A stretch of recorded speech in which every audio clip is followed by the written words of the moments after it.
ನಮಸ್ಕಾರ. ಆಪ್ಕಿ ಅದಾಲತ್ಗೆ ನಿಮಗೆ ಸ್ವಾಗತ. ಆಪ್ಕಿ ಅದಾಲತ್ನಲ್ಲಿ ಇವತ್ತು ನಾವು ಎಂಥ ವ್ಯಕ್ತಿತ್ವವನ್ನ ಪ್ರಸ್ತುತಪಡಿಸ್ತಾ ಇದ್ದೀವಿ ಅಂದ್ರೆ, ಅವರು ಜೀವನ ಪೂರ್ತಿ ತಮ್ಮ ಲೇಖನಿಯಿಂದ ಬೇರೆಯವರ ಮೇಲೆ ಆರೋಪಗಳನ್ನ ಮಾಡಿದ್ರು, ಬೇರೆಯವರನ್ನ ಎಕ್ಸ್ಪೋಸ್ ಮಾಡಿದ್ರು, ಅವರಿಗೆ ಪ್ರಶ್ನೆಗಳನ್ನ ಕೇಳಿದ್ರು. ಆದ್ರೆ ಈ ವಾರ ಫೈನಾನ್ಸ್ ಮಿನಿಸ್ಟರ್ ಪಿ ಚಿದಂಬರಂ ಅವರು ಅರುಣ್ ಶೌರಿ ಮೇಲೆ ಆರೋಪ ಮಾಡಿ ಎಲ್ಲರನ್ನ ಅಚ್ಚರಿಗೊಳಿಸಿದ್ರು. ಅರುಣ್ ಶೌರಿ ಅವರು ಇಚ್ಛೆ ವ್ಯಕ್ತಪಡಿಸಿದ್ರು, ಆಪ್ಕಿ ಅದಾಲತ್ಗೆ ಬಂದು ಆರೋಪಗಳಿಗೆ ಸ್ಪಷ್ಟನೆ ಕೊಡ್ತೀನಿ ಅಂತ, ಪ್ರಶ್ನೆಗಳಿಗೆ ಉತ್ತರ ಕೊಡ್ತೀನಿ ಅಂತ. ಪ್ರಸ್ತುತಪಡಿಸ್ತಾ ಇದ್ದೇವೆ ಇವತ್ತಿನ ಮೊಕದ್ದಮೆಯನ್ನ ಅರುಣ್ ಶೌರಿ ಅವರ ಮೇಲೆ. ಯೂನಿಯನ್ ಮಿನಿಸ್ಟರ್ ಅರುಣ್ ಶೌರಿ ಆಪ್ಕಿ ಅದಾಲತ್ನಲ್ಲಿ ಹಾಜರಾಗಿ.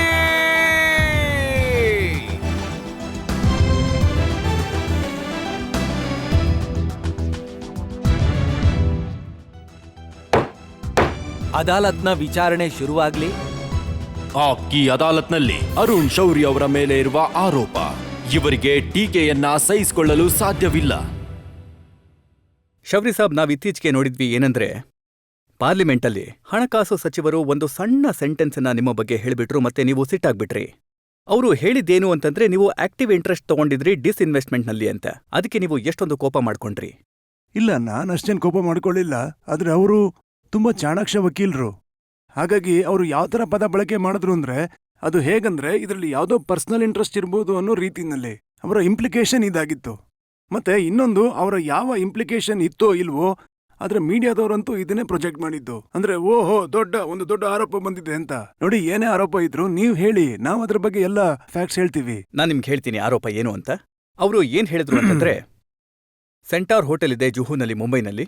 ಯಾವಾಗ ಅದರ ಡಿಸ್ಇನ್ವೆಸ್ಟ್ಮೆಂಟ್ ಆಯ್ತೋ ಆಗ ಅದರಲ್ಲಿ ನೀವು ಅವಶ್ಯಕತೆಗಿಂತ ಜಾಸ್ತಿ ಇಂಟ್ರೆಸ್ಟ್ ತಗೊಂಡ್ರಿ ಅಂತ, ಆಕ್ಟಿವ್ ಇಂಟ್ರೆಸ್ಟ್. ಅಲ್ಲ, ಮತ್ತೆ ಇನ್ಆಕ್ಟಿವ್ ಇಂಟ್ರೆಸ್ಟ್ ತಗೋಬೇಕಾಗಿತ್ತಾ? ಅಲ್ಲ, ಒಂದು ವೇಳೆ ನೀವು ನನ್ನ ಎಂಪ್ಲಾಯಿ ಅಲ್ಲ, ನಾನು ನಿಮ್ಮ ಎಂಪ್ಲಾಯ್ ಆಗಿದ್ದೀನಿ ಅನ್ಕೊಳ್ಳಿ. ನೀವು ನನಗೆ ಹೇಳ್ತೀರಾ, ನೀನು ಹೋಗಿ ಸ್ಟೋರಿನ ಇಂಥ ಒಂದು ಏರಿಯಾದಲ್ಲಿ ಮಾಡ್ಕೊಂಬ ಅಂತ, ಇವತ್ತು ಇಂಡಿಯಾ ಟಿವಿಲಿ ತೋರಿಸ್ಬೇಕು ಅಂತ. ನಾನು ಅಲ್ಲಿಗೆ ಹೋಗಿ ನೋಣ ಹೊಡಿತಾ ಕೂತ್ಕೊಳ್ಳ? ನಾನು ಆಕ್ಚುಲಿ ಅದರ ಕೆಲಸ ಮಾಡ್ತೀನಿ. ಇವತ್ತು ಚಿದಂಬರಂ ಸಾಬ್ ತಮ್ಮ ಪೋರ್ಟ್ಫೋಲಿಯೋನಲ್ಲಿ ಆಕ್ಟಿವ್ ಇಂಟ್ರೆಸ್ಟ್ ತಗೊಳ್ತಾ ಇಲ್ವಾ? ಮತ್ತೆ ಈ ಕೇಸ್ನಲ್ಲಂತೂ ಅವರು ತುಂಬಾ ಆಕ್ಟಿವ್ ಇಂಟ್ರೆಸ್ಟ್ನ ತಗೊಳ್ತಾ ಇದ್ದಾರೆ. ಯಾಕಂದ್ರೆ ನನ್ನ ನಾಲೆಡ್ಜಲ್ಲಿ ಏನಂದ್ರೆ, ಅವರು ಒಬ್ಬ ರಿಟೈರ್ಡ್ ಆಫೀಸರ್ನ ಪರ್ಸ್ನಲಿ ಸೆಲೆಕ್ಟ್ ಮಾಡಿದ್ರು, ಏನಾದ್ರೂ ಹುಡುಕ್ಲಿ ಅಂತ. ಇದೇನು ಇನ್ಆಕ್ಟಿವ್ ಇಂಟ್ರೆಸ್ಟಾ ಹೇಗೆ? ಅವರು ಏನ್ ಹೇಳಿದ್ರು ಅನ್ನೋದ್ರ ಬಗ್ಗೆ ನಾನು ನಿಮ್ಗೆ ಉದಾಹರಣೆ ಕೊಡ್ತೀನಿ. ಅವರು ಪಾರ್ಲಿಮೆಂಟ್ ಅಲ್ಲಿ ಹೇಳಿದ್ರು, ಯಾವಾಗ ಈ ಹೋಟೆಲ್ ಡಿಸ್ಇನ್ವೆಸ್ಟ್ ಆಯ್ತೋ, ಯಾವಾಗ ಇದರ ಸೇಲ್ನ ನಿರ್ಧಾರ ಆಯ್ತೋ, ಆ ಸಮಯದಲ್ಲಿ ಅಜಿತ್ ಕೇರ್ಕರ್ ಏರ್ ಇಂಡಿಯಾದ ಬೋರ್ಡಲ್ಲಿದ್ರು. ಮತ್ತೆ ಆ ಬೋರ್ಡಲ್ಲಿದ್ದವರು ಯಾವ ತೀರ್ಮಾನ ಮಾಡಿದ್ರು ಅಂತಂದ್ರೆ, ಈ ಹೋಟೆಲ್ನ ಡಿಸ್ಇನ್ವೆಸ್ಟ್ ಮಾಡಬೇಕು ಅಂತ. ಸರ್, ನಿಮಗೆ ಗೊತ್ತಾ, ಈ ಹೋಟೆಲ್ಸ್ ಏನಿವೆ, ಹೋಟೆಲ್ ಕಾರ್ಪೊರೇಷನ್ ಆಫ್ ಇಂಡಿಯಾದು ಇದರ ಡಿಸಿಷನ್ ಯಾವಾಗ ಮಾಡಿದ್ರೋ, ಏನಂದ್ರೆ ಇದನ್ನ ಡಿಸ್ಇನ್ವೆಸ್ಟ್ ಮಾಡಬೇಕು ಅಂತ, ಮತ್ತೆ ಇದು ರೆಫರ್ ಮಾಡಲಾಯ್ತು ಡಿಸ್ಇನ್ವೆಸ್ಟ್ಮೆಂಟ್ ಕಮಿಷನ್ಗೆ. ನಿಮಗೆ ನೆನಪಿದ್ಯಾ ಆ ಸಮಯದಲ್ಲಿ ಯಾರು ಪ್ರೈಮ್ ಮಿನಿಸ್ಟರ್ ಆಗಿದ್ರು ಅಂತ? ದೇವೇಗೌಡ ಅವರಿದ್ರು. ಆ ಸಮಯದಲ್ಲಿ ಯಾವುದೇ ಡಿಸ್ಇನ್ವೆಸ್ಟ್ಮೆಂಟ್ ಮಿನಿಸ್ಟ್ರಿ ಇರಲಿಲ್ಲ, ಫೈನಾನ್ಸ್ ಮಿನಿಸ್ಟ್ರಿನೇ ಡಿಸ್ಇನ್ವೆಸ್ಟ್ಮೆಂಟ್ನ ನೋಡ್ಕೊಳ್ತಾ ಇತ್ತು. ಮತ್ತೆ ಆ ಸಮಯದಲ್ಲಿ ಫೈನಾನ್ಸ್ ಮಿನಿಸ್ಟರ್ ಯಾರಾಗಿದ್ರು? ಪಿ ಚಿದಂಬರಂ. ಅಲ್ಲ, ಆ ಸಮಯದಲ್ಲಿ ಇವ್ರಿಗೆ ನೆನಪಾಗ್ಲಿಲ್ವಾ ಯಾರು ಡೈರೆಕ್ಟರ್ ಅಂತ? ಮತ್ತೆ ಡೈರೆಕ್ಟರ್ನ ಯಾರು ಮಾಡಿರೋದು ಅಂತ? ಇನ್ ಎನಿ ಕೇಸ್ ನೀವು ಡಿಸಿಷನ್ ತಗೊಳ್ತೀರಾ, ಅವನು ಡೈರೆಕ್ಟರ್ ಆಗಿರಲ್ಲ. ಬಿಡ್ಡರ್ಸ್ ಯಾರೇ ಆಗಿದ್ರು ಅವರ ಕ್ವಾಲಿಫಿಕೇಶನ್ಸ್ ಮತ್ತೆ ಡಿಸ್ಕ್ವಾಲಿಫಿಕೇಶನ್ಸ್ ಇತ್ತು. ಒಂದು ವೇಳೆ ನೀವು ಅದನ್ನ ಬಿಟ್ಟು ಯಾರನ್ನಾದ್ರೂ ಸುಮ್ಮನೆ ಡಿಸ್ಕ್ವಾಲಿಫೈ ಮಾಡ್ಬಿಟ್ರೆ, ಆ ಕ್ವಾಲಿಫಿಕೇಶನ್ ಆಮೇಲೆ ಜನರು ಹೇಳ್ತಾರೆ ಏನಂದ್ರೆ, he is trying to exclude a potential bidder so as to favor some other bidder. So there are laid down things decided by the cabinet. ಏನಂದ್ರೆ, ಈ ಗ್ರೌಂಡ್ಸ್ ಮೇಲೆ ಯಾರಾದ್ರೂ ಡಿಸ್ಕ್ವಾಲಿಫೈ ಆಗ್ಬಹುದಾ ಅಥವಾ ಕ್ವಾಲಿಫೈ ಆಗ್ಬೋದಾ ಅಂತ. ನೋಡಿ, ಈ ವಿಷಯನ ಯಾವತ್ತೂ ಯಾರು ಕನ್ಸಿಡರ್ ಮಾಡ್ಲಿಲ್ಲ. ಅವರು ಇನ್ನೊಂದು ಸ್ಪೆಸಿಫಿಕ್ ನೋಡಿ, ಇನ್ನೊಂದು ವಿಷಯ ಇದೆ, ನಾನು ಅದರ ರಹಸ್ಯ ಹೇಳ್ಬಿಡ್ತೀನಿ. ಈ ಡಿಸ್ಇನ್ವೆಸ್ಟ್ಮೆಂಟ್ನ ಪ್ರಕ್ರಿಯೆ ಏನಿದೆ, ಈ ಹೋಟೆಲ್ಗಳಲ್ಲಿ ಡಿಸ್ಇನ್ವೆಸ್ಟ್ಮೆಂಟ್ ಮಿನಿಸ್ಟ್ರಿ ಮಾಡ್ತಾ ಇರಲಿಲ್ಲ. ಈ ವಿಚಾರನೂ ಕೂಡ ಅವರು ಮುಚ್ಚಾಕ್ಬಿಟ್ಟಿದ್ದಾರೆ. ಇಲ್ಲಿ hotel corporation of India air ಇಂಡಿಯಾದ ಸಬ್ಸಿಡಿಯರಿ ಆಗಿತ್ತು. ಅದರಿಂದ ಇದೆಲ್ಲ ಕೆಲಸ ಏರ್ ಇಂಡಿಯಾದಾಗಿತ್ತು. ನಮಗೆ ಇನ್ ದ ಎಂಡ್ ಹೇಳಿದ್ರು ಸೆಪ್ಟೆಂಬರ್ 2001ನಲ್ಲಿ ಈ ವಿಷಯ ಶುರುವಾಗುತ್ತೆ. 96ಅಲ್ಲಿ ಸೆಪ್ಟೆಂಬರ್ 2001ನಲ್ಲಿ ಈಗ ನೀವು ಬಿಟ್ಸ್ ಕರೀರಿ ಅಂತ. ಆದ್ರೆ ಅದ್ರ ಮೇಲೆ ಈ ತರ ಎಲ್ಲ ನೋಡಿ, ಸ್ಪೆಸಿಫಿಕ್ ಚಾರ್ಜ್ ಏನು ಸಿಪಿಎಂನ ಎಂಪಿಸ್ ಪಾರ್ಲಿಮೆಂಟ್ ಅಲ್ಲಿ ಮಾಡಿದ್ರು, ಅದ್ರ ಮೇಲೆ ಚಿದಂಬರಂ ಸಾಬ್ ಉತ್ತರ ಕೊಟ್ರು.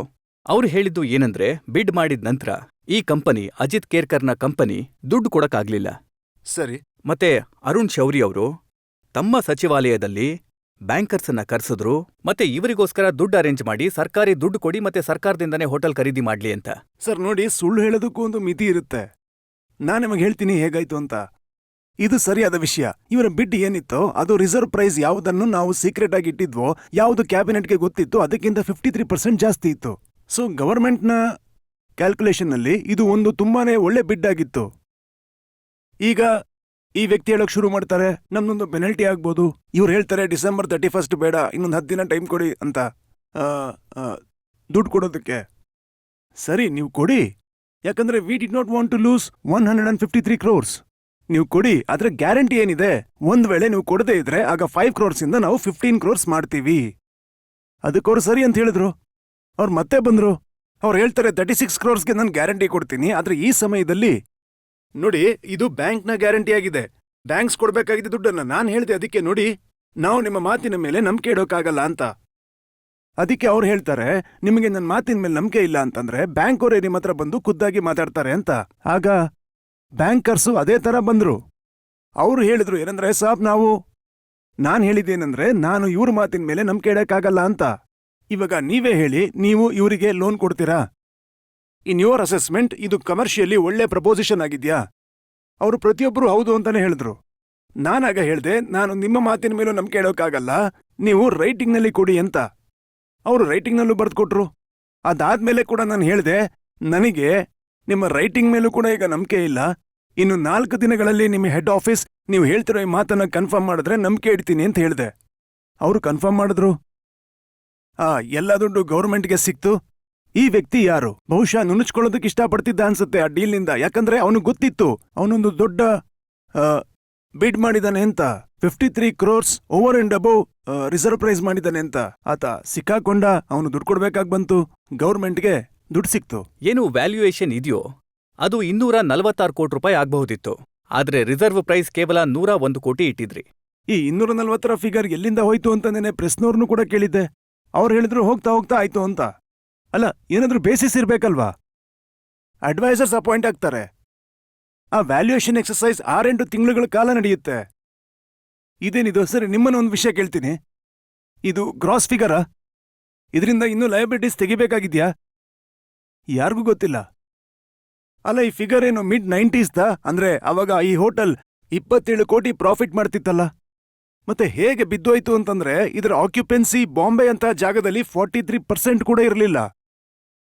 ಆ ಸಮಯದಲ್ಲಿ ಇದು 1.5 ಕೋಟಿ ಲಾಸ್ನಲ್ಲಿತ್ತು. ಆಗಿನ ವ್ಯಾಲ್ಯೂಯೇಷನ್ ಅಥವಾ ಇನ್ನೂ ಹಳೆ ವ್ಯಾಲ್ಯೂಯೇಷನ್ ಏನೂ ಗೊತ್ತಿಲ್ಲ. 240 ಕೋಟಿ ಅಂತ ಹೇಳ್ತಾರೆ. ಅದಕ್ಕೋಸ್ಕರ ನಾನು ಹೇಳಿದ್ದೀನಿ, ನೀವು ಎಲ್ಲ ಈ ರಿಪೋರ್ಟ್, ಅಡ್ವೈಸರ್ನ ರಿಪೋರ್ಟ್, ಜಾಯಿಂಟ್ ಸೆಕ್ರೆಟರಿ ಕಮಿಟಿ ಏನಿತ್ತೋ ಅದರ ರಿಪೋರ್ಟ್, ಮತ್ತೆ ಕಮಿಟಿ ಆಫ್ ಸೆಕ್ರೆಟರೀಸ್ ಯಾರು ಕ್ಯಾಬಿನೆಟ್ ಸೆಕ್ರೆಟರೀಸ್ ಪ್ರೆಸೈಡ್ ಮಾಡ್ತಾ ಇದ್ರು ಅವರ ವ್ಯಾಲ್ಯೂಯೇಷನ್ ಅಲ್ಲಿ ಏನು ಡಿಸಿಷನ್ ಇತ್ತೋ ಆ ಎಲ್ಲಾ ವಿಷಯಗಳನ್ನ ಪಬ್ಲಿಕ್ ಮಾಡಿ ಅಂತ. ಅರುಣ್ ಜಿ, ಎಷ್ಟೆಲ್ಲ ಆರೋಪಗಳಿವೆ. ಇದನ್ ಮೊದಲನೇ ಸಲ ಅಂತೂ ಬಂದಿಲ್ಲ. ಒಂದ್ ವೇಳೆ ನೋಡಿದ್ರೆ 21 ಜುಲೈ 2004ರಲ್ಲಿ ಆ ಸಮಯದಲ್ಲಿ ಸಿಪಿಎಂನ ಇದೇ ಮೆಂಬರ್ಸ್ ಪಾರ್ಲಿಮೆಂಟ್ನಲ್ಲಿ ಇದೇ ವಿಷಯ ಎತ್ತಿದ್ರು. ಫೆಬ್ರವರಿನಲ್ಲಿ ಮತ್ತೆ ಇದೇ ವಿಷಯ ಎದ್ದಿತ್ತು. ಮತ್ತೆ ಚಿದಂಬರಂ ಸಾಬ್ ಮತ್ತೆ ಎತ್ತಿದ್ದಾರೆ. ಹಾಗಾಗಿ ಹೇಳ್ತಾರಲ್ಲ ಏನಂದ್ರೆ, ಒಂದ್ ವೇಳೆ ಹೊಗೆ ಕಾಣಿಸ್ತಾ ಇದೆ ಅಂತಂದ್ರೆ ಎಲ್ಲಾದ್ರೂ ಸ್ವಲ್ಪ ಬೆಂಕಿ ಅಂತೂ ಇದ್ದೇ ಇರುತ್ತೆ. ಇಲ್ಲ ಸರ್, 19 ಡಿಬೇಟ್ಸ್ ಆಗಿದ್ದು ಪಾರ್ಲಿಮೆಂಟ್ನಲ್ಲಿ. ಡಿಫೆನ್ಸ್ ಮೇಲೆ ಒಂದೂ ಆಗಿರಲಿಲ್ಲ. ಆ 5-6 ವರ್ಷಗಳಲ್ಲಿ 19 ಡಿಬೇಟ್ ಡಿಸ್ಇನ್ವೆಸ್ಟ್ಮೆಂಟ್ ಮೇಲೆ ಆಗ್ತಿತ್ತು. 1,000ಕ್ಕಿಂತನೂ ಹೆಚ್ಚು ಕ್ವಶನ್ ಆನ್ಸರ್ ಪಾರ್ಲಿಮೆಂಟ್ನಲ್ಲಿ ಮಾಡಲಾಗಿತ್ತು. ಆದ್ರೆ ಒಂದು ರೂಲ್ ಇತ್ತು, ಆಪರೇಷನಲ್ ರೂಲ್. ಬೇರೆ ಏನು ಇಶ್ಯೂ ಸಿಗ್ಲಿಲ್ಲ ಅಂದ್ರೆ ಡಿಸ್ಇನ್ವೆಸ್ಟ್ಮೆಂಟ್ನಲ್ಲಿ ಏನು ಸಿಗ್ಲಿಲ್ಲ ಅಂತಂದ್ರೆ ವ್ಯಾಲ್ಯೂಯೇಷನ್ ಸರಿಯಿಲ್ಲ ಅಂತ ಹೇಳೋದು. ಮತ್ತೆ ಅದಾದ್ಮೇಲೆ ಒಂದ್ ವೇಳೆ ಯಾರಾದ್ರೂ ಉತ್ತರ ಕೊಡೋಕೆ ಶುರು ಮಾಡಿದ್ರೆ ಆಗ ಇಲ್ಲ ಸಾಬ್, ಇಲ್ಲ ಡೀಟೇಲ್ ಆಗಿದೆ, ಸ್ವಲ್ಪ ಶಾರ್ಟ್ನಲ್ಲಿ ಅಂತ ಹೇಳೋದು. ಸೊ ನಾವು ಬಯಸ್ತೀವಿ ಏನಂದ್ರೆ ಈ ವಿಷಯಗಳ ಮೇಲೆ ಮುಕ್ತವಾದ ಡಿಬೇಟ್ ಆಗ್ಲಿ, 10 ಗಂಟೆಗಳ ಕಾಲ ಡಿಬೇಟ್ ಆಗ್ಲಿ. ಮತ್ತೆ ನಿಮ್ಮ ಮಾತು ಅರುಣ್ ಜಿ, ಪೂರ್ತಿಯಾಗಿ ಡಿಬೇಟ್ ಸರಿ ಯಾವಾಗ ಇದೆ. ಆಗತ್ತೆ ಇಲ್ಲ, ಅಂತಂದ್ರೆ ಇಲ್ಲ, ಯಾವಾಗ ನೀವೆಲ್ಲರೂ ನಿಮ್ಮ ಮಾತು ಪಾರ್ಲಿಮೆಂಟ್ಗೆ ಪೂರ್ತಿಯಾಗಿ ಹೋಗ್ತೀರಾ ಸರಿಯಾಗೇ ಇತ್ತು. ನೀವೆಲ್ಲ ಅಂತೂ ಪಾರ್ಲಿಮೆಂಟಿನ ಬಾಯ್ಕಾಟ್ ಮಾಡ್ಕೊಂಡು ಕೂತಿದ್ದೀರಾ. ಇಲ್ಲ ಸರ್, ಅದು ಬೇರೆ ವಿಷಯ. ಆ ವಿಷಯ ಯಾತಕ್ಕೋಸ್ಕರ ಅಂದ್ರೆ ನೋಡಿ, ನಾನ್ ನೋಡಿದ್ದೀನಿ ಕಳೆದ ವರ್ಷದಲ್ಲಿ. ನೋಡಿ, ಫ್ರಾಂಕ್ಲಿ ಹೇಳ್ತೀನಿ ನಿಮಗೆ, ಇದು ಪಾರ್ಲಿಮೆಂಟ್ ಮೇಲೆ ಯಾವುದೇ ಆರೋಪ ಅಲ್ಲ. ನನ್ನಂತ ವ್ಯಕ್ತಿಗೆ ಪಾರ್ಲಿಮೆಂಟ್ನಲ್ಲಿ ಈಗ ಹೋಗೋದು ಪೂರ್ತಿಯಾಗಿ ಯಾವುದೇ ರೀತಿ ಅರ್ಥನ ಕೊಡೋದಿಲ್ಲ. ಯಾಕಂದ್ರೆ ಯಾರು ಯಾವ ಮಾತನ್ನು ಕೇಳೋಕೆ ತಯಾರೇ ಇಲ್ಲ. ಮೊದಲು ಈ ವ್ಯಕ್ತಿಗಳು ಅಪೋಸಿಷನ್ನಲ್ಲಿದ್ದಾಗ ಅವರು ಹ್ಯಾಕಲ್ ಮಾಡ್ತಿದ್ರು. ಇವತ್ತಿವರು ಟ್ರೆಷರಿ ಬೆಂಚಸ್ನಲ್ಲಿದ್ರೂ ಕೂಡ ಯಾರನ್ನೂ ಅಪೋಸಿಷನ್ನಲ್ಲಿ ಮಾತಾಡೋದಕ್ಕೆ ಬಿಡಲ್ಲ. ನಾನು ನಿಮಗೆ ಉದಾಹರಣೆ ಕೊಡ್ತೀನಿ, ರಾಜ್ಯಸಭೆದು. ಅದರಲ್ಲಿ ಜಸ್ವಂತ್ ಸಿಂಗ್ ಅವ್ರು ನಿಮಗೆ ಗೊತ್ತಲ್ಲ ಎಷ್ಟು ಮೈಲ್ಡ್ಲಿ ಆಗಿ ಅವ್ರು ಮಾತಾಡ್ತಾರೆ ಅಂತ. ಯಶವಂತ್ ಸಿನ್ಹಾ ಅವ್ರು ಹೇಗ್ ಮಾತಾಡ್ತಾರೆ ಅಂದ್ರೆ ಪೂರ್ತಿಯಾಗಿ ಫ್ಯಾಕ್ಚುಯಲಿ ಮಾತಾಡ್ತಾರೆ ಅವರು. It is a pleasure to hear him. ಅವ್ರನ್ನ ಮಾತಾಡೋದಕ್ಕೆ ಬಿಡಲ್ಲ. ನೀವು ಪ್ರೆಸ್ ಕಾನ್ಫರೆನ್ಸ್ ಮಾಡ್ತೀರಾ, ನೀವು ಟಿವಿನಲ್ಲಿ ಅಪಿಯರ್ ಆಗ್ತೀರಾ, ಮತ್ತೆ ಪಾರ್ಲಿಮೆಂಟ್ನ ಬಳಕೆ ಮಾಡಲ್ಲ. ಇಲ್ಲ, ಒಂದ್ ವೇಳೆ ಮಾತಾಡೋದಕ್ಕೆ ಬಿಡಲ್ಲ ಅಂತಂದ್ರೆ ಮತ್ತೆ ಜನರು ನಮ್ಮನ್ನ ಯಾರು ಎಲೆಕ್ಟ್ ಮಾಡಿದಾರೋ ಅವ್ರಗಳಿಗೆ ಎಲ್ಲಾ ಫ್ಯಾಕ್ಟ್ಸ್ ತಲುಪಿಸ್ಬೇಕು ಅನ್ನೋದು ನಮ್ಮ ಕರ್ತವ್ಯ ಆಗಿರುತ್ತೆ. ಮತ್ತೆ ಇದಕ್ಕೋಸ್ಕರನೇ ನಿಮ್ಮ ಹತ್ರ ಬಂದಿರೋದು. ಎಲ್ರೂ ಬಯಸೋದು ಪಾರ್ಲಿಮೆಂಟ್ ನಡೀಲಿ ಅಂತ. ಆದ್ರೆ ಎಲ್ಲಾ ಫ್ಯಾಕ್ಟ್ಸ್ ಕೊಟ್ಟಾದ ಮೇಲೂ ಕೂಡ ಯಾಕೆ ನಡೀತಾ ಇಲ್ಲ ಅಂತ ನೋಡಿ. ಯಾವಾಗ ಅಗ್ರಿಮೆಂಟ್ ಆಗೋಕೆ ಶುರುವಾಗುತ್ತೋ ಎಲ್ಲೋ ಬೇರೆ ಕಡೆಯಿಂದ ಒಂದು ಸಂದೇಶ ಬಂದ್ಬಿಡುತ್ತೆ, ನೋಡಿ ಅಗ್ರಿಮೆಂಟ್ ಆಗ್ಬಾರ್ದು ಅಂತ. ಆಗ ಅಂಬಿಕಾ ಸೋನಿ ಮತ್ತೆ ನನ್ನ ಸ್ನೇಹಿತ ಸಂಜಯ್ ಬಾರು ಅಂತ ಸ್ಟೇಟ್ಮೆಂಟ್ಸ್ನ ಕೊಟ್ಬಿಡ್ತಾರೆ. ಆಗ ಎಲ್ಲ ವಿಷಯಗಳು ಏನ್ ಸರಿ ಹೋಗಿತ್ತೋ ಅದು ಮುರಿದು ಬೀಳುತ್ತೆ. ಆದ್ರೆ ಮೊದಲನೇ ಸಲ ಈ ರೀತಿ ಆಗ್ತಾ ಇದೆ. ವಿರೋಧ ಪಕ್ಷಗಳು ಆರೋಪ ಮಾಡೋದ್ರ ಬದಲಿಗೆ ಸರ್ಕಾರ ಆರೋಪ ಮಾಡ್ತಾ ಇದೆ. ಪ್ರತಿದಿನ ನಿಮ್ಮ ಯಾವ್ದಾದ್ರೂ ಒಬ್ಬ ಮಂತ್ರಿ ಮೇಲೆ ಆರೋಪ ಬರುತ್ತೆ. ಮೊದಲ ಸಲಾನೇ ಆಗಿದೆ ಇಂಡಿಪೆಂಡೆಂಟ್ ಇಂಡಿಯಾದಲ್ಲಿ, ಬಹುಶಃ ಪ್ರಪಂಚದಲ್ಲಿ. ಏನಂದ್ರೆ ಒಬ್ಬ ಸಿಟ್ಟಿಂಗ್ ಮಿನಿಸ್ಟರ್ನ ಮೇಲೆ 420 ಕೇಸ್ ಯಾವುದೇ ಪೊಲಿಟಿಕಲ್ ಅಪೋನೆಂಟ್ ಹಾಕಿಲ್ಲ. ಅದು ಅವರ ಸರ್ಕಾರದ ಆರೋಪಗಳಾಗಿದ್ವು. ಬಹುಶಃ ದೇವೇಗೌಡ ಅವರ ಸರ್ಕಾರದ ಮೇಲೆ ಈ ಫಾರ್ಡರ್ ಸ್ಕ್ಯಾಮ್ ಶುರುವಾಗಿತ್ತು. ಆಗಿನ ಆರೋಪಗಳಾಗಿವೆ, ಇನ್ವೆಸ್ಟಿಗೇಷನ್ಸ್ ಆವಾಗಾಗಿದೆ, ಕೋರ್ಟು ಚಾರ್ಜ್ ಫ್ರೇಮ್ ಮಾಡಿದೆ.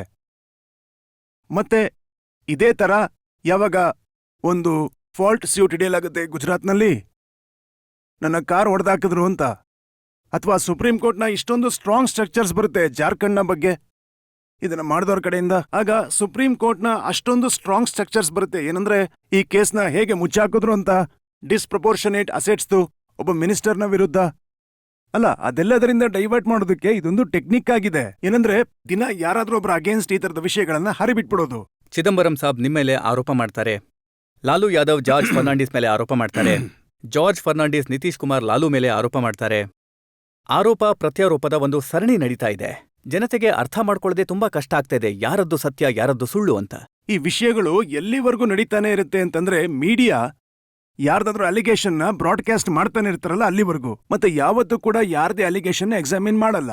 ಅರುಣ್ಜಿ, ಜಗಳ ಇದೆ ಆಡಳಿತ ಪಕ್ಷದ್ದು ಮತ್ತೆ ವಿರೋಧ ಪಕ್ಷದ್ದು, ಆದ್ರೆ ಎಲ್ಲಾ ಜವಾಬ್ದಾರಿಯನ್ನ ನೀವು ಮೀಡಿಯಾ ಮೇಲೆ ಹಾಕ್ಬಿಟ್ರಿ. ಇಲ್ಲ ಸರ್, ಇಲ್ಲ ಇಲ್ಲ ಇಲ್ಲ ಇಲ್ಲ.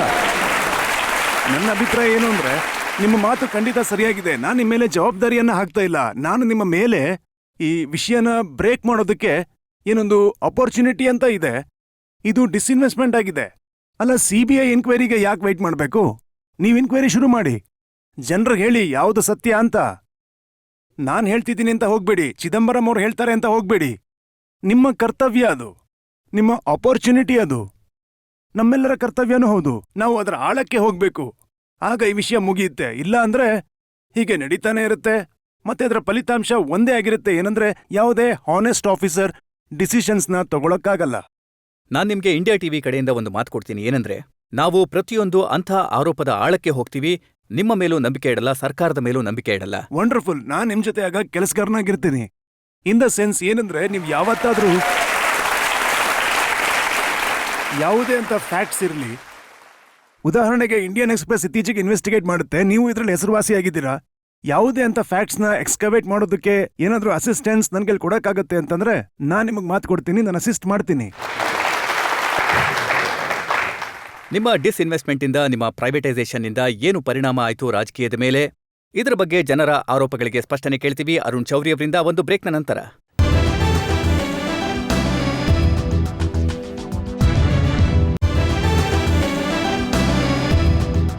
ಆಪ್ಕಿ ಅದಾಲತ್ನಲ್ಲಿ ಇವತ್ತು ಆರೋಪಗಳು ಮತ್ತು ಪ್ರಶ್ನೆಗಳ ಸುಳಿಯಲ್ಲಿ ಸಿಲುಕಿದ್ದಾರೆ ಹಿಂದಿನ ಸರ್ಕಾರದಲ್ಲಿ ಡಿಸ್ಇನ್ವೆಸ್ಟ್ಮೆಂಟ್ ಮಿನಿಸ್ಟರ್ ಆಗಿದ್ದ ಅರುಣ್ ಶೌರಿ. ಆಪ್ಕಿ ಅದಾಲತ್ನಲ್ಲಿ ಅರುಣ್ ಶೌರಿ ಅವರ ಮೇಲೆ ಇರುವ ಆರೋಪ, ಇವರು ಪಾಲಿಟಿಕ್ಸ್ ಅಲ್ಲಿ ಮಿಸ್ಫಿಟ್ ಆಗಿದ್ದಾರೆ. ಶೌರಿ ಸಾಬ್, ಜನ ಹೇಳ್ತಾರೆ ಏನಂದ್ರೆ, ನೀವು ಒಳ್ಳೆ ವ್ಯಕ್ತಿ, ಚೆನ್ನಾಗಿ ಓದಿರೋ ಒಳ್ಳೆ ಮನುಷ್ಯ, ನಿಮ್ಗೆ ರಾಜಕೀಯದಲ್ಲಿ ಏನ್ ಕೆಲಸ ಅಂತ. ಸರ್, ಒಂದು ವಿಚಾರ ಇದೆ. ಏನಂದ್ರೆ, ನಾನು ನಿಮ್ ಜೊತೆ ಜರ್ನಲಿಸಂನಲ್ಲಿ ಜೊತೆಗಿದ್ನಲ್ಲ, ಆಗ ಜನ ಹೇಳ್ತಿದ್ರು ಇವನು ಇಷ್ಟೊಂದು ಅಕಾಡೆಮಿಕ್ ಆಗಿದ್ದಾನೆ, ಇವನು ಜರ್ನಲಿಸ್ಟ್ ಅಲ್ಲ, ಇವನು ಪ್ಯಾಂಫ್ಲೆಟಿಯರ್ ಅಂತ. ನೋಡಿ, ನೀವ್ ಅನ್ಕೋಬಹುದು ರಾಜಕೀಯದಲ್ಲಿ ಕೇವಲ ಅನಕ್ಷರಸ್ಥ ವ್ಯಕ್ತಿಗಳಿಗೆ ಮಾತ್ರ ಕೆಲಸ ಇರುತ್ತೆ ಅಂತ. ಅಲ್ಲ, ಅದು ಕೂಡ ಒಂದು ಕಮೆಂಟ್ ಆಗಿದೆ. ನಿಮ್ಮ ಪಾರ್ಟಿಯವರು ಏನ್ ಹೇಳ್ತಾರೆ ಅಂತಂದ್ರೆ, ಇವರು ಪ್ಯಾರಾಶೂಟ್ ಇಂದ ಇಳಿದು ರಾಜಕೀಯಕ್ಕೆ ಬಂದು ಬಿಡ್ತಾರೆ ಅಂತ. ಜೀವನ ಪೂರ್ತಿ ಪುಸ್ತಕಗಳನ್ನ ಬರೆದ್ರು, ಮತ್ತೆ ರಾಜ್ಯಸಭೆಯ ದಾರಿ ಮೂಲಕ ಪಾರ್ಲಿಮೆಂಟ್ಗೆ ಬಂದುಬಿಟ್ರು, ಆಮೇಲೆ ಮಂತ್ರಿ ಕೂಡ ಆಗ್ಬಿಟ್ರು. ನೋಡಿ, ಯಾರು ಪ್ಯಾರಾಟ್ರೂಪರ್ ಆಗಿರ್ತಾರೋ ಅವ್ರು ಆರ್ಮಿಯಲ್ಲಿ ಒಳ್ಳೆ ಕೆಲಸ ಮಾಡ್ತಾರೆ, ಯೂಸ್ಫುಲ್ ಕೆಲಸ ಮಾಡ್ತಾರೆ. ನೋಡಿ, ಏನಂದ್ರೆ ನಿಮ್ಮ ಮಾತು ಸರಿ ಇದೆ. ಸಾಕಷ್ಟು ವ್ಯಕ್ತಿಗಳು ನಮ್ಮಲ್ಲಿ ಬಹುಶಃ ಜನರಲ್ ಎಲೆಕ್ಷನ್ ಅಲ್ಲಿ ಗೆದ್ದು ಬರಲ್ಲ. ಅವರಲ್ಲಿ ಡಾಕ್ಟರ್ ಮನಮೋಹನ್ ಸಿಂಗ್ ಕೂಡ ಸೇರಿದ್ದಾರೆ, ಯಾಕಂದ್ರೆ ಅವರು ರಾಜ್ಯಸಭೆಯಿಂದನೇ ಬಂದಿರೋದು. ಅದಕ್ಕೋಸ್ಕರ ಯಾರು ಲೋಕಸಭೆ ಗೆದ್ದು ಬರ್ತಾರೋ, ಅನಂತ್ ಕುಮಾರ್ ಅಂತವರು ನಿಮ್ಮ ಸ್ನೇಹಿತರು ಮಂತ್ರಿಯಾಗಿದ್ರು. ಅವರು ಪಾರ್ಟಿ ಇಂಟರ್ನಲ್ ಫೋರಂನಿಂದ ಆರೋಪ ಮಾಡಿದ್ರು ಏನಂದ್ರೆ, ಶೌರಿ ಸಾಬ್ ಒಂದು ವೇಳೆ ನಾವು ಎಲೆಕ್ಷನ್ನ ಸೋತ್ರೆ ಶೌರಿ ಸಾಬ್ ನೀತಿಗಳ ಕಾರಣದಿಂದ, ಆಗ ಅವರು ಪುಸ್ತಕ ಬರೆಯೋದಿಕ್ ಶುರು ಮಾಡ್ತಾರೆ. ನಾವೇನ್ ಮಾಡೋಣ? ಇಲ್ಲ, ಹಾಗೆ ನೋಡಿದ್ರೆ ಆನಂದ್ ಕುಮಾರ್ ಅವರು ನನಗೆ ತುಂಬಾ ಒಳ್ಳೆ ಸ್ನೇಹಿತರು. ಬಹುಶಃ ಅದಕ್ಕೆ ನನ್ನ ಎಕ್ಸಾಂಪಲ್ ಕೊಟ್ಟಿರ್ಬೋದು. ಆದ್ರೆ ಅವ್ರ ಮಾತು ಸರಿ ಇದೆ. ನಾನು ಈ ಸಲ 17 ಪುಸ್ತಕಗಳಲ್ಲ 18 ಪುಸ್ತಕಗಳನ್ನ ಬರ್ದಿದ್ದೀನಿ ಮತ್ತು 19ನೇ ಪುಸ್ತಕ ನಿನ್ನೆ ತಾನೇ ಕಂಪ್ಲೀಟ್ ಮಾಡಿದ್ದೀನಿ ನ್ಯಾಷನಲ್ ಸೆಕ್ಯೂರಿಟಿ ಮೇಲೆ. ಪುಸ್ತಕಗಳನ್ನಂತೂ ಬರ್ದಿದ್ದೀನಿ.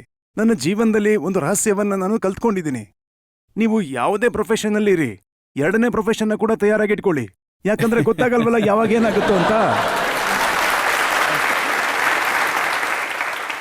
ಅರುಣ್ಜಿ, ಯಾವಾಗ ನೀವು ಮಂತ್ರಿಯಾಗಿದ್ರಿ ಆ ಕೂಡ ಇಂಪ್ರೆಷನ್ ಇತ್ತು ಏನಂದ್ರೆ ಕ್ರುಸೈಡರ್ ತರ ಕೆಲಸ ಮಾಡ್ತೀರಿ ಅಂತ. ನಿಮ್ಗೆ ಯಾವತ್ತೂ ಭಯ ಆಗ್ಲಿಲ್ವಾ ಏನಂದ್ರೆ ಇಂಥ ನಿರ್ಧಾರಗಳನ್ನ ತಗೊಳ್ಳೋರ್ನ ಯಾವತ್ತಾದ್ರೂ ತೆಗೆದು ಹಾಕ್ತಾರೆ ಅಂತ? ಇಲ್ಲ ಸರ್, ಆಕ್ಚುಲಿ ಪ್ರೆಸ್ನವರಂತೂ ಯಾವಾಗ್ಲೂ ಹೇಳ್ತಾ ಇದ್ರು ಇವಾಗ ಇವರ ಪೋರ್ಟ್ಫೋಲಿಯೋ ಕಿತ್ಕೊಳ್ತಿದ್ದಾರೆ, ಈ ಸಲ ಡ್ರಾಪ್ ಆಗ್ತಿದ್ದಾರೆ ಅಂತ. ಇದಂತೂ ಅಟಲ್ ಅವರ ಮತ್ತೆ ಅಡ್ವಾಣಿ ಅವರ ಒಂದು ಕೃಪೆಯಾಗಿತ್ತು. ಏನಂದ್ರೆ ಅವರು ಡ್ರಾಪ್ ಮಾಡ್ಲಿಲ್ಲ. ಒಂದು ವೇಳೆ ಡ್ರಾಪ್ ಮಾಡಿದ್ರೆ ನೀವೇನ್ ಮಾಡ್ತಿದ್ರಿ? ಆಗ 19ನೇ ಪುಸ್ತಕನ ಇನ್ನೂ ಬೇಗ ಬರಿತಾ ಇದ್ದೆ. Now I want to ask you, is there no morality left in our politics? ಇವರೆಲ್ಲರೂ ಏನು ಕಳ್ಳರು ಅಂತ ಅನ್ಕೊಂಡಿದಾರಾ? What you have to say about it? ಇಲ್ಲ, ಅವ್ರಿಗೆ ಚೆನ್ನಾಗಿ ಗೊತ್ತಿದೆ ಕಳ್ರಲ್ಲ ಅಂತ, ಆದ್ರೂ ಆರೋಪ ಮಾಡ್ಲೇಬೇಕು. ಶೌರಿ ಸಾಬ್, ಯಾವಾಗ ಇಂಥ ಆರೋಪಗಳು ಬರುತ್ತೋ ಆಗ ನೀವು ಮನ್ಸಲ್ಲಿ ಏನ್ ನಿರ್ಧಾರ ಮಾಡ್ತೀರಾ? ಒಂದು ವೇಳೆ ಮತ್ತೆ ಯಾವ್ದಾದ್ರೂ ಸರ್ಕಾರ ಬಂದ್ರೆ ಆಗ ಮತ್ತೊಮ್ಮೆ ಡಿಸ್ಇನ್ವೆಸ್ಟ್ಮೆಂಟಿನ ಕೆಲಸ ಮಾಡ್ತೀರಾ? ಇಲ್ಲ, ಅಟಲ್ ಅವರು ಅಡ್ವಾಣಿ ಅವ್ರು ಹೇಳಿದ್ರೆ ಅವಾಗ ಮಾಡ್ತೀನಿ. ಅದರ್ವೈಸ್ ಏನ್ ಲಾಭ ಇದೆ? ನೋಡಿ, ನಾನು ನಿಮಗೆ ಅದನ್ನೇ ಹೇಳ್ತಾ ಇದ್ದೆ. ಯಾವುದೇ ಹಾನೆಸ್ಟ್ ವ್ಯಕ್ತಿ ಅಂದ್ರೆ ನಿಮ್ಮ ಹಾಗೆ ನನ್ನ ಹಾಗೆ ಸುಜೀತ್ ಅವರ ಹಾಗೆ ಯಾರಾದ್ರೂ ಅಟಮಾರಿಗಳಿದ್ರೆ ಅವ್ರು ಮಾಡ್ತಾರೆ. ಆದ್ರೆ 2ನೇ ವ್ಯಕ್ತಿ ಹೇಳ್ತಾನೆ ಏನಂದ್ರೆ 2 ವರ್ಷದಲ್ಲಿ ನಾನು ರಿಟೈರ್ ಆಗ್ಬೇಕು ಅಂತ. ನಾನ್ ಜನರಲ್ ಆಗಿದ್ದೀನಿ, ಯಾಕಿಂತದ್ರ ಮೇಲೆ ಇನ್ಕ್ವೈರಿ ಆಗುತ್ತೆ, ಬಿಟ್ಬಿಡಿ, ಸುಮ್ನೆ ಫೈಲ್ನ ಸುತ್ತಾಡ್ಸಿ ಕಮಿಟಿ ಮಾಡ್ಬಿಡಿ. ಅದೇ ಆಗ್ತಿರೋದಿಲ್ಲಿ. ನೀವು ನೋಡಿ, ಡಿಫೆನ್ಸ್ ಪರ್ಚೇಸಸ್ನಲ್ಲಿ ಇಂಡಿಯಾ ಒಂದೇ ಅಂತ ಕಂಟ್ರಿ ಆಗಿರೋದು 20 ಸಾವಿರ ಕೋಟಿ. ಡಿಫೆನ್ಸ್ ಮಿನಿಸ್ಟ್ರಿ ರಿಟರ್ನ್ ಮಾಡ್ಬಿಡುತ್ತೆ, 10,000 ಕೋಟಿ ರಿಟರ್ನ್ ಮಾಡ್ಬಿಡುತ್ತೆ. ಆರ್ಡರ್ಸ್ನ ಪ್ಲೇಸ್ ಮಾಡೋಕ್ಕಾಗಲ್ಲ. ಒಂದೊಂದು ವೆಪನ್ ಸಿಸ್ಟಮ್ನ ಆರ್ಡರ್ ಮಾಡೋದಕ್ಕೆ 6 ವರ್ಷ ತಗೊಳುತ್ತೆ. ಹಾಗಾಗಿ ಅದರಿಂದ ಏನು ಪರಿಣಾಮ ಆಗ್ತಾ ಇದೆ? ಮತ್ತೆ ಸ್ಪೆಷಲಿ ಹಾನೆಸ್ಟ್ ವ್ಯಕ್ತಿಗಳ ಮೇಲೆ. ಯಾರು ಡಿಸ್ಆನೆಸ್ಟ್ ವ್ಯಕ್ತಿ ಇದ್ದಾನೆ ಅವನಿಗೆ ಯಾವುದೇ ಕಷ್ಟ ಆಗಲ್ಲ ಬೇಗ ಡಿಸಿಷನ್ ತಗೊಳ್ಳೋದಕ್ಕೆ. ಅವನಿಗೆ ಚೆನ್ನಾಗಿ ಗೊತ್ತಿರುತ್ತೆ ಕ್ರಿಮಿನಲ್ ಕೇಸ್ನಲ್ಲಿ ಏನೂ ಆಗಲ್ಲ ಅಂತ. ಆದ್ರೆ ಹಾನೆಸ್ಟ್ ವ್ಯಕ್ತಿ who does not want to get his own reputation ಅಂದ್ರೆ ಅವನ ಮೇಲೆ ಯಾವ್ದಾದ್ರೂ ಆರೋಪ ಬಂದ್ಬಿಡುತ್ತೆ ಅಂತ ಬಿಟ್ಬಿಡು ಅಂತ ಹೇಳ್ತಾನೆ. ಒಬ್ರು ವೀವರ್ ನಮ್ಗೆ ಮೇಲ್ ಕಳಿಸಿದ್ದಾರೆ. ಅವ್ರು ಹೇಳಿದ್ದಾರೆ, ಅರುಣ್ ಶೌರಿ ತುಂಬಾ ಚೆನ್ನಾಗಿ ಶೇರ್ ಹೇಳ್ತಾರೆ.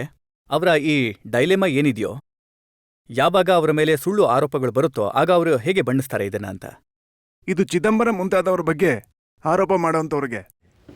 इनकी हाँ को हाँ न समझो, इनकी ना को ना न समझो.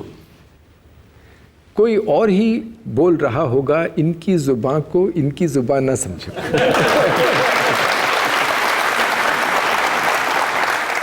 ಸಾಕಷ್ಟು ಆರೋಪಗಳಿವೆ, ಪ್ರಶ್ನೆಗಳಿವೆ. ಮತ್ತೊಂದು ಸುತ್ತು, ಒಂದು ಸಣ್ಣ ಬ್ರೇಕ್ನ ನಂತರ.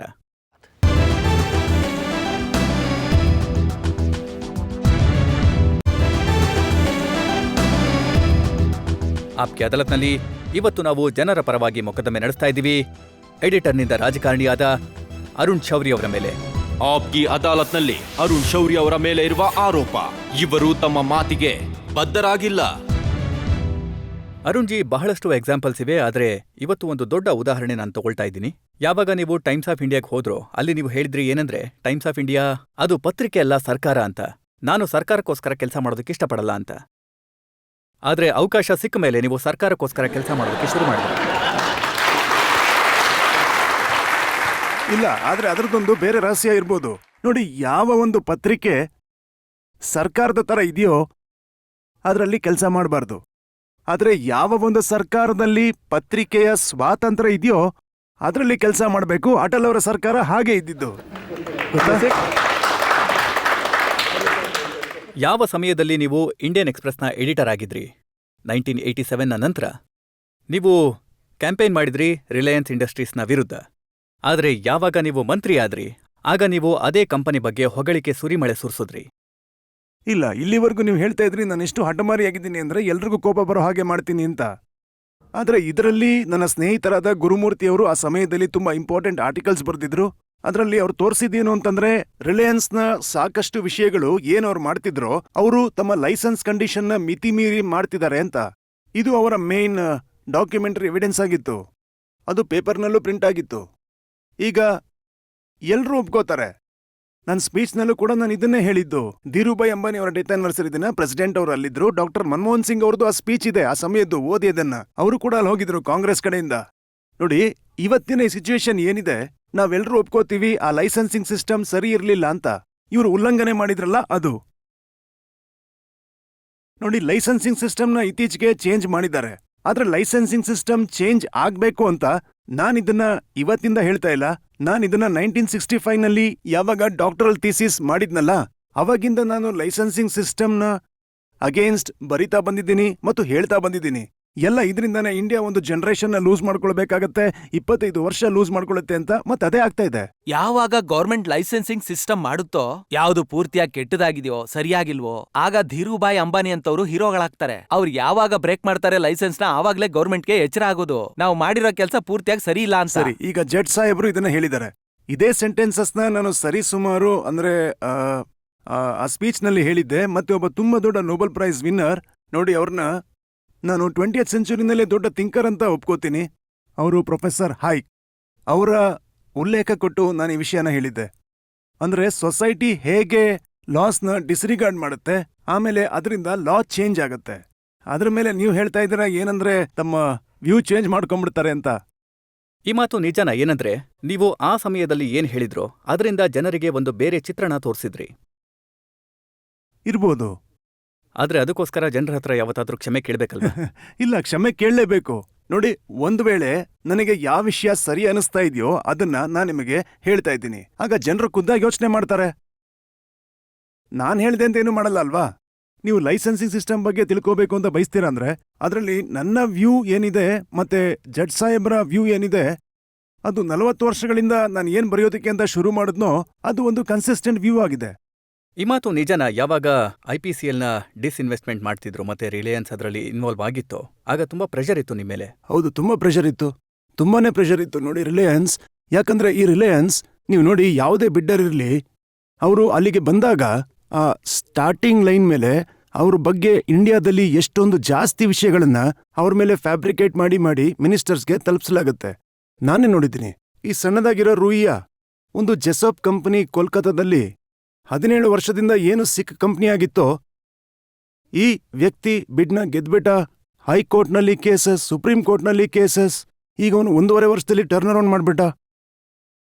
ಇದೇ ತರ ಯಾವಾಗ ಟಾಟಾ ಮುಂದೆ ಬಂದ್ರು, ಏರ್ ಇಂಡಿಯಾದ ಡಿಸ್ಇನ್ವೆಸ್ಟ್ಮೆಂಟ್ನಲ್ಲಿ ಟಾಟಾದ ಅಗೇನ್ಸ್ಟ್ ಎಷ್ಟೊಂದು ಕ್ಯಾಂಪೇನ್ ಪಾರ್ಲಿಮೆಂಟ್ನ ಹೊರಗೆ ಆಗಿತ್ತು. ಇದೇ ತರ ರಿಲಯನ್ಸ್ನ ಅಗೇನ್ಸ್ಟ್ ಒಂದು ತುಂಬಾ ಸ್ಟ್ರಾಂಗ್ ನೋಟ್ ಬಂದಿತ್ತು. ಅದು ಬಹುಶಃ 23 ಪೇಜ್ನ ನೋಟ್ ಆಗಿತ್ತು. ಏನಂದ್ರೆ ರಿಲಯನ್ಸ್ನ ಡಿಸ್ಕ್ವಾಲಿಫೈ ಮಾಡಿ ಅಂತ. ಒಬ್ಬ ತುಂಬಾ ಇಂಪಾರ್ಟೆಂಟ್ ವ್ಯಕ್ತಿದು ಮತ್ತೆ ನನ್ನ ಸ್ನೇಹಿತನದಾಗಿತ್ತು. ನಾನದ್ರ ಮೇಲೆ ಖುದ್ದಾಗಿ ನನ್ನ ಒಪಿನಿಯನ್ನ ಫೈಲ್ನಲ್ಲಿ ಡಿಕ್ಟೇಟ್ ಮಾಡಿದ್ದೆ. ಆಗ ನಮ್ಮ ಸೆಕ್ರೆಟರಿ ಯಾರಿದ್ರೋ ಅವ್ರು ಹೇಳಿದ್ರು ನಿಮ್ಮ ಮಾತು ಸರಿ ಇದೆ ಅಂತ. ಆದ್ರೆ you should not take this responsibility on your head. As the secretary of this ministry, it's my duty to advise you on this. You must take the clearance of the Prime Minister. Because this is a very big decision. This is involving Reliance. This is a corporate war going on. You will be blamed. I said, no, I have no idea what the point is in the law. He said, no, you are right, but you have to. I'm telling you that you must go. So after the cabinet meeting, I actually told Atalji, ನಾನು ಹೇಳಿದೆ, sir ವಿಷಯ ಏನು ಅಂತಂದ್ರೆ ನನ್ನ ಪೂರ್ತಿ instinct ಇದೆ ಏನಂದ್ರೆ ನಾನು ನಿಮ್ಮಿಂದ ಅನುಮತಿ ತಗೋಬಾರ್ದು ಅಂತ. ಆದ್ರೆ ನನ್ನ ಸೆಕ್ರೆಟರಿ ಹೇಳ್ತಾ ಇದ್ದಾರೆ, ಇದು ರಿಲಯನ್ಸ್ನ ವಿಷಯ ಆಗಿರೋದ್ರಿಂದ ನಾನು ನಿಮಗೆ ಖಂಡಿತವಾಗ್ಲೂ ಇನ್ಫಾರ್ಮ್ ಮಾಡ್ಬಿಡ್ತೀನಿ ಅಂತ. ಇಲ್ಲಾಂದ್ರೆ ಜನ ಹೇಳೋದೇನಂದ್ರೆ ಯಾರಾದ್ರೂ ಆರೋಪ ಮಾಡ್ತಾರೆ ಅಂದ್ರೆ ದುಡ್ಡು ತಗೊಂಡಿದ್ದಾರೆ, ರಿಲಯನ್ಸ್ಗೆ ಫೇವರ್ ಮಾಡ್ತಿದ್ದಾರೆ ಅಂತ. ಆಗ ಅಟಲ್ ಅವ್ರು ಹೇಳಿದ್ರು, ಹೌದು ಅದಂತೂ ಮಾಡೇ ಮಾಡ್ತಾರೆ ಅಂತ. ಸರಿ, ಏನ್ ವಿಷಯ ಅಂದ್ರು. ಆಗ ನಾನು ಹೇಳಿದೆ, ಇದು ವಿಷಯ ನಾನು ಡಿಸಿಷನ್ ತಗೊಂಡಿದ್ದೀನಿ ಅಂತ. ಹಿ ಸೆಡ್, ಯಾವುದು ಸರಿ ಅನ್ಸುತ್ತೋ ಅದನ್ನ ಮಾಡು, ಹೀಗೆಲ್ಲ ಕೇಳೋದು ಬೇಕಾಗಿಲ್ಲ ಅಂತ. No, just imagine a prime minister saying that. That gives so much confidence to a person working with him. That yes, we should do the right thing. Reliance ಆಗಿರಲಿ, ಟಾಟಾ ಆಗಿರಲಿ, ಯಾರೇ ಆಗಿರಲಿ.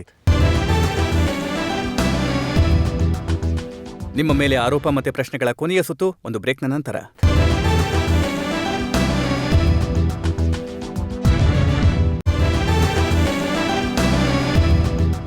ಆಪ್ಕಿ ಅದಾಲತ್ನಲ್ಲಿ ಇವತ್ತು ನಾವು ಜನರ ಪರವಾಗಿ ಮೊಕದ್ದಮೆ ನಡೆಸ್ತಾ ಇದ್ದೀವಿ ಅರುಣ್ ಶೌರಿ ಅವರ ಮೇಲೆ.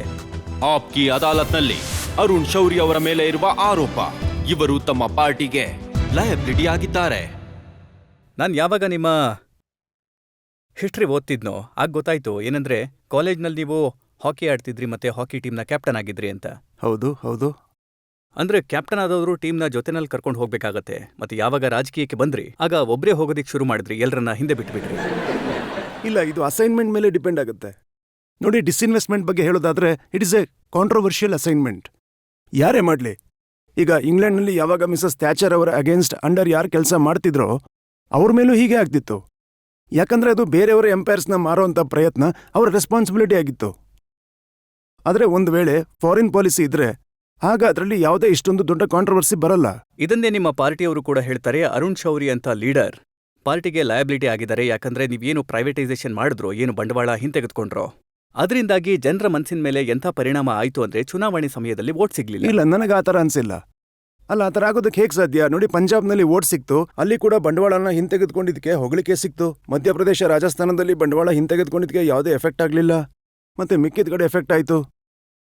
ನೋಡಿ, ಇದಕ್ಕೆ ಸಾಕಷ್ಟು ಕಾರಣಗಳಿರ್ಬೋದು. ಮತ್ತೆ ನನ್ನ ಇದಕ್ಕೆ ಪ್ರಕಾರ ಒಂದೇ ಕಾರಣ ಇರ್ಬೋದು, ಏನಂದ್ರೆ ಸೋನಿಯಾ ಗಾಂಧಿ ಅವರ ಪಾಪ್ಯುಲಾರಿಟಿ ಎಷ್ಟು ಜಾಸ್ತಿ ಅಂದ್ರೆ ನೀವೆಲ್ಲ ಹಿಂದೆ ಉಳ್ಕೊಂಡ್ಬಿಟ್ರಿ. ಇಲ್ಲ, ಬಹುಶಃ ಆ ಥರ ಕೂಡ ಆಗಿರೋದಿಲ್ಲ. ಮುಂದೆ ಹೋಗಿ ನೋಡಿ, ಎಲೆಕ್ಷನ್ನಲ್ಲಿ ಅವರು ಕೂಡ ಸೋಲ್ತಾ ಇದ್ದಾರೆ. ಅವ್ರನ್ನ ತುಂಬಾ ಚಾಣಾಕ್ಷರು ಅಂತ ಕರೀತಾ ಇದ್ರು. ಗೋವಾ ಮತ್ತೆ ಜಾರ್ಖಂಡ್ನಲ್ಲಿ ಅವರ ಚಾಣಾಕ್ಷತನ ಗೊತ್ತಾಗಿದೆ. ಇವತ್ತು ಒಬ್ಬ ಅಂಥ ಮಿನಿಸ್ಟರ್ಸ್ನ ಕೊರಳಲ್ಲಿ ಹಾಕೊಳ್ಳೋದು ಯಾವ ಥರ ಅಂದ್ರೆ, ಒಬ್ಬ ಒಳ್ಳೆ ವ್ಯಕ್ತಿ ಡಾಕ್ಟರ್ ಮನಮೋಹನ್ ಸಿಂಗ್ ಟೈಪ್ನವರ ಚಿತ್ರಣ ಕೂಡ ಹಾಳಾಗ್ತಿದ್ಯೋ, ಇದೇನು ದೊಡ್ಡ ಚಾಣಾಕ್ಷತನ ಅಲ್ಲ. ನಾನು ಏನ್ ಕೇಳಕ್ ಇಷ್ಟಪಡ್ತೀನಿ ಅಂದ್ರೆ, ಯಾವಾಗ ನಿಮಗೆ ನರೇಂದ್ರ ಮೋದಿ ಮತ್ತೆ ಕೆಲವು ಬೇರೆ ವ್ಯಕ್ತಿಗಳು ಯಾರು ಹಿಂದುತ್ವ ಅಥವಾ ಫೆನೆಟಿಕ್ ಟೈಪ್ ವ್ಯಕ್ತಿಗಳಿದ್ದಾರೆ ಅವ್ರ ಜೊತೆ ಕೆಲಸ ಮಾಡ್ಬೇಕಾಗುತ್ತೆ, ಅದ್ರ ಬಗ್ಗೆ ಏನ್ ಹೇಳ್ತೀರಾ ನೀವು? ಸರ್, ನಾನು ಇಂಡಿವಿಜುವಲ್ಸ್ನ ಡಿಸ್ಕಸ್ ಮಾಡೋದಕ್ಕೆ ಇಷ್ಟಪಡಲ್ಲ. ಯಾಕಂದ್ರೆ ನೀವು ಮಿಸ್ಟರ್ ನರೇಂದ್ರ ಮೋದಿ ಅವರ ಹೆಸರು ಹೇಳಿದ್ದೀರಾ. ನಾನು ಅವ್ರನ್ನ ನೋಡಿರೋ ಹಾಗೆ ಅವರಲ್ಲಿ ಯಾವುದೇ ಫ್ಯಾನೆಟಿಸಿಸಮ್ ಕಾಣಿಸಿಲ್ಲ. ಆದರೆ ಇಲ್ಲಿ ಮೀಡಿಯಾ ಇಮೇಜ್ನ ಸೃಷ್ಟಿ ಮಾಡ್ತಾ ಇದ್ದಾರೆ. ಒಂದ್ ವೇಳೆ ಇವತ್ತು ನೀವು ನೋಡಿದ್ರೆ ಡೆವಲಪ್ಮೆಂಟ್ನಲ್ಲಿ ಎಷ್ಟು ಕೆಲಸನ ನರೇಂದ್ರ ಮೋದಿಯವರ ಸರ್ಕಾರ ಮಾಡ್ತಿದ್ಯೋ, ಗುಜರಾತ್ನಲ್ಲಿ ನನ್ನ ಪ್ರಕಾರ ನಿಮಗೆ ಅಂತ ಯಾವುದೇ ಎಕ್ಸಾಂಪಲ್ ಕೂಡ ಸಿಗೋದಿಲ್ಲ. ಯಾವ ಗವರ್ಮೆಂಟು ಫಿಸ್ಕಲ್ ಡಿಫಿಸಿಟ್ನ ಒಂದೇ ಸಲಕ್ಕೆ 1/3 ಮಾಡಿಬಿಟ್ಟಿದೆ 2 ವರ್ಷದಲ್ಲಿ ಹೇಳಿ? ಯಾರು ಅಂತ ಅನ್ಪಾಪ್ಯುಲರ್ ಡಿಸಿಷನ್ಸ್ನ ತಗೊಂಡಿದ್ದಾರೆ? ಪವರ್ ರೇಟ್ಸ್ ಅಗ್ರಿಕಲ್ಚರ್ನಲ್ಲಿ ಜಾಸ್ತಿ ಮಾಡೋದು, ಬಸ್ ಫೇರ್ಸ್ನ ಜಾಸ್ತಿ ಮಾಡೋದು, ಈ ಏನು ಹಾಸ್ಪಿಟಲ್ನ ಚಾರ್ಜಸ್ ಇದೆ ಅದನ್ನ ಜಾಸ್ತಿ ಮಾಡೋದು. ಸೊ ಅವು ಸೆಲ್ಫ್ ಸಫಿಷಿಯೆಂಟ್ ಆಗಲಿ ಅಂತ MLA ಮುಂತಾದವರು ಅವ್ರ ಮೇಲೆ ಯಾಕೆ ಕೋಪ ಮಾಡ್ಕೊಂಡಿದ್ದಾರೆ? ಯಾಕಂದ್ರೆ ಅವರು ಯಾವುದೇ ಕಾರ್ಪೊರೇಷನ್ನ ಹೆಡ್ ಆಗಿ MLAನ ಆಗೋದಕ್ಕೆ ಬಿಡ್ಲಿಲ್ಲ, MLAನ ಹೆಡ್ ಆಗೋದಕ್ಕೆ ಬಿಡ್ಲಿಲ್ಲ. ಹಾಗಾಗಿ ಈ ಎಲ್ಲಾ ವಿಷಯಗಳನ್ನ ಗವರ್ನೆನ್ಸ್ಗೋಸ್ಕರ ನಾವೇನ್ ಬರೀತಾ ಇರ್ತೀವೋ ಅದು ಆಗ್ಬೇಕು ಅಂತ. ಪಬ್ಲಿಕ್ ಪರ್ಸೆಪ್ಷನ್ ಏನಾಗಿದೆ ಅಂತಂದ್ರೆ, ಯಾವಾಗ ಗುಜರಾತ್ ಅಲ್ಲಿ ರಾಯ್ಟ್ಸ್ ಆಯ್ತು, ನರೇಂದ್ರ ಮೋದಿ ಅವರ ಸರ್ಕಾರ ಇತ್ತು, ಅವರ ಸರ್ಕಾರ ರಾಯ್ಟ್ಸ್ ಅನ್ನ ತಡೆಯೋ ಬದಲು ಇನ್ಸ್ಟಿಗೇಟ್ ಮಾಡೋ ಕೆಲಸ ಮಾಡ್ತು. ಸರ್, ಅದು ನಿಮ್ಮ ಪಬ್ಲಿಕ್ ಪರ್ಸೆಪ್ಷನ್ ಏನಿದೆ ಏನಿಲ್ಲ. ನೀವು ನರೇಂದ್ರ ಮೋದಿ ಅವ್ರನ್ನ ನೀವು ಇಲ್ಲೇ ಕರೀರಿ, ಅವ್ರ ಈ ವಿಷಯಗಳ ಬಗ್ಗೆ ಡೀಟೇಲ್ಸ್ ಎಲ್ಲ ಕೊಡ್ತಾರೆ. ಮತ್ತು ನಾನು ನಿಮಗೆ ಸತ್ಯಾಂಶನ ಹೇಳ್ತೀನಿ, ಕೇವಲ ಮೀಡಿಯಾ ಕಡೆಯಿಂದ ಕ್ರಿಯೇಟೆಡ್ ಇಮೇಜ್ನಿಂದ ನಿರ್ಧಾರ ಮಾಡಬಾರ್ದು. ಯಾಕಂದ್ರೆ ನಾನು ನನ್ನ ಬಗ್ಗೆ ನೋಡ್ಕೊಂಡಿದ್ದೀನಿ. ಏನಂದ್ರೆ ಒಳಗೆ ಏನೇನಾಗ್ತಿತ್ತೋ ಅದನ್ನ ಡಿಸ್ರಿಗಾರ್ಡ್ ಮಾಡಿ ಏನೇನು ವಿಷಯಗಳು ಎಲ್ಲ ಪ್ರಿಂಟ್ ಆಗ್ತಿದ್ವು ಅಂತ. ಒಂದ್ ವೇಳೆ ನನ್ನ ಅನುಭವ ಇದ್ರ ಬಗ್ಗೆನೇ ಇದೆ ಅಂದ್ರೆ, ಹಾಗಾಗಿ ಇದಕ್ಕೋಸ್ಕರ ಪ್ರಶ್ನೆನೇ ಇದಾಗಿದೆ ಅಂದ್ರೆ ಆಗ ಪಬ್ಲಿಕ್ ಪರ್ಸೆಪ್ಷನ್ನೇ ಇದಾಗಿದೆ. ಮತ್ತೆ ಆ ಪಬ್ಲಿಕ್ ಪರ್ಸೆಪ್ಷನ್ ಮೀಡಿಯಾದಿಂದ ಏನ್ ಬಂದಿದೆ ಅದ್ರ ಬಗ್ಗೆ ನಿಮಗೆ ರಿಕ್ವೆಸ್ಟ್ ಮಾಡೋದೇನು ಅಂತಂದ್ರೆ, ನೀವು ಒಂದು ಖುದ್ದಾಗಿ ಫ್ಯಾಕ್ಟ್ಸ್ನ ಎಕ್ಸಾಮಿನ್ ಮಾಡಿ ಅಥವಾ ಅವ್ರನ್ನೇ ಇಲ್ಲಿ ಕರೀರಿ, ಅವ್ರನ್ನೇ ಕೇಳಿ. ಯಾವಾಗ Shri Arun Shourie as a journalist ಪಬ್ಲಿಕ್ನ ಪರ್ಸೆಪ್ಷನ್ ಮಾಡ್ತಾರೋ ಆಗದು ಸರಿ ಇರುತ್ತೆ. ಮತ್ತು ಇವತ್ತಿನ ಮೀಡಿಯಾ ಒಂದ್ ವೇಳೆ ಶ್ರೀ ನರೇಂದ್ರ ಮೋದಿ ಅವರ ಎಗೇನೆಸ್ಟ್ ಪರ್ಸೆಪ್ಷನ್ ಮಾಡ್ತಿದೆ ಅಂದ್ರೆ ಆಗದು ತಪ್ಪಾಗುತ್ತೆ. ಆಗ ನೀವು ಮೀಡಿಯಾ ಮೇಲೆ ದಾಳಿ ಮಾಡ್ತಿದ್ದೀರಾ.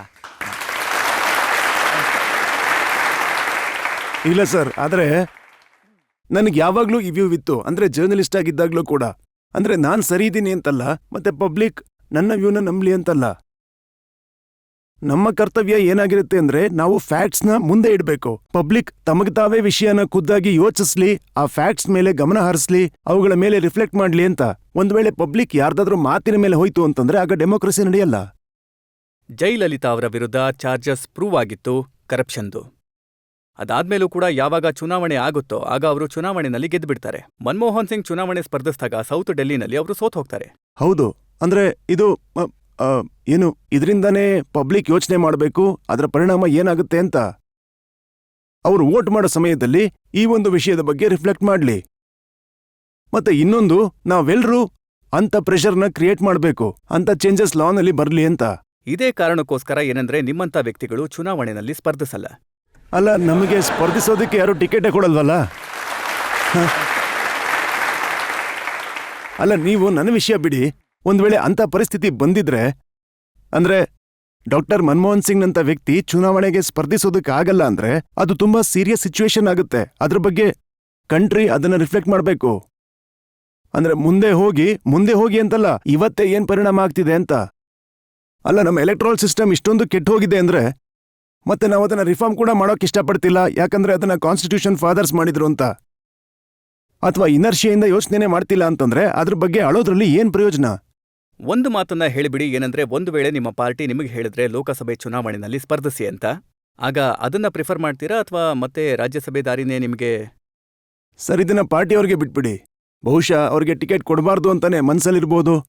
ಒಂದ್ ವೇಳೆ ಅವ್ರು ನಿಮ್ ಮಾತು ಕೇಳಿದ್ರೆ ಡಿಸ್ಇನ್ವೆಸ್ಟ್ಮೆಂಟ್ ನಿಂದ ಸೋಲ್ತಿದ್ದಾರೆ ಅಂತ, ಆಗ ಅವ್ರು ಹೇಳ್ತಾರೆ ನೀವು ಹೇಳಿದ ಮಾತಿನ ಮೇಲೆ ಇವರು ದಾವೆ ಮಾಡ್ತಿದ್ದಾರೆ ಏನಂದ್ರೆ ಲೋಕಸಭೆ ಸೀಟ್ ಹೋಗ್ಬಾರ್ದು ಅಂತ. ಅವರೇ ಡಿಸೈಡ್ ಮಾಡ್ತಾರೆ.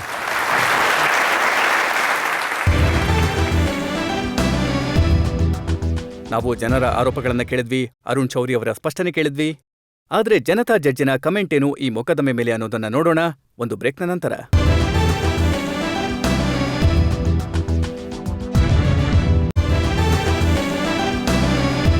ಇವತ್ತು ನಾವು ಜನರ ಪರವಾಗಿ ಮೊಕದ್ದಮೆ ನಡೆಸಿದ್ವಿ ಹಿಂದಿನ ಸರ್ಕಾರದಲ್ಲಿ ಮಂತ್ರಿಯಾಗಿದ್ದ ಅರುಣ್ ಚೌರಿ ಅವರ ಮೇಲೆ. ಅರುಣ್ ಚೌರಿ ಅವರ ಈ ಮೊಕದ್ದಮೆ ಮೇಲೆ ಜನತಾ ಜಡ್ಜ್ ಸುರ್ಜಿತ್ ಫಲ್ಲಾ ಅವರ ತೀರ್ಪು. ಇದನ್ನೆಲ್ಲ ಕೇಳಿ ನಿಮಗೋಸ್ಕರ ಈ 4 ಶಿಕ್ಷೆಗಳಿವೆ. ಒಂದಂತೂ UPA ಗೌರ್ಮೆಂಟ್ಗೆ ಡಿಸ್ಇನ್ವೆಸ್ಟ್ಮೆಂಟ್ ಮಿನಿಸ್ಟರ್ನ ತುಂಬಾ ಅವಶ್ಯಕತೆ ಇದೆ. ಮೊದಲನೇ ಶಿಕ್ಷೆ ಏನಂದ್ರೆ ನೀವು ಅಲ್ಲಿಗೆ ಹೋಗಿ ಡಿಸ್ಇನ್ವೆಸ್ಟ್ಮೆಂಟ್ ಮಿನಿಸ್ಟರ್ ಆಗ್ಬಿಡಿ. ಎರಡನೇದು ನಿಮ್ಮೇಲೆ ಏನ್ ಆರೋಪ ಮಾಡಿದಾರಂದ್ರೆ ನೀವು ಟೀಮ್ ಪ್ಲೇಯರ್ ಅಲ್ಲ, ಮಿಸ್ಫಿಟ್ ಆಗಿದ್ದೀರಾ ಅಂತ. ಹಾಗಾಗಿ ಇದು ಇಂಡಿಯನ್ ಕ್ರಿಕೆಟ್ ಟೀಮ್ಗೆ ಕ್ಯಾಪ್ಟನ್ನ ಅವಶ್ಯಕತೆ ಇದೆ. ಅಂದ್ರೆ ಇದು ನಿಮ್ಮ 2ನೇ ಶಿಕ್ಷೆ. 3ನೇದು ಏನು ಅಂದ್ರೆ ನೀವು ಲಯಬಿಲಿಟಿ ಆಗಿದ್ದೀರಾ ಅಂತ. ಅದಕ್ಕೋಸ್ಕರ ಶಿಕ್ಷೆ ಏನಂದ್ರೆ ನೀವು ಪಾರ್ಟಿ ಪ್ರೆಸಿಡೆಂಟ್ ಆಗ್ಬಿಡಿ, ಆಗ ಈ ಲಯಬಿಲಿಟಿ ಕೂಡ ಮುಗ್ದು ಹೋಗುತ್ತೆ. ಮತ್ತೆ 4ನೇ ಶಿಕ್ಷೆ ಏನು ಅಂದ್ರೆ ನೀವೊಂದು ಶೇರ್ ಹೇಳ್ಬಿಡಿ.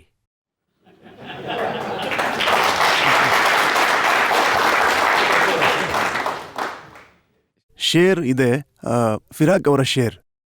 ಅಲ್ಲ, ನೀವೆಲ್ಲ ಯೋಚನೆ ಮಾಡಿ ಕೇಳ್ಬೋದು, ನಿಮ್ ಸರ್ಕಾರ ಹೋಯ್ತು ಆದ್ರೂ ನಿಮ್ಗೇನು ಬೇಸರ ಆಗ್ತಿಲ್ವಾ ಅಂತ. ಹಾಗಾಗಿ ಫಿರಾಕ್ ಅವರ ಒಂದು ಒಳ್ಳೆ ಶೇರ್ ಇದೆ, ನೀವು ಅದನ್ನ ನೆನ್ಪಿಟ್ಕೋಬೇಕು, ಚೆನ್ನಾಗಿದೆ. वो थी शपे वस्ल, ये है सुबह शपे वस्ल. That was the evening of our being together. This is the morning after the evening of our being together. उसके वायदों को भुला, रात गई, बात गई. ಮತ್ತೆ ಹೊಸದಾಗಿ ಏನಾದ್ರೂ ಮಾಡಬೇಕು.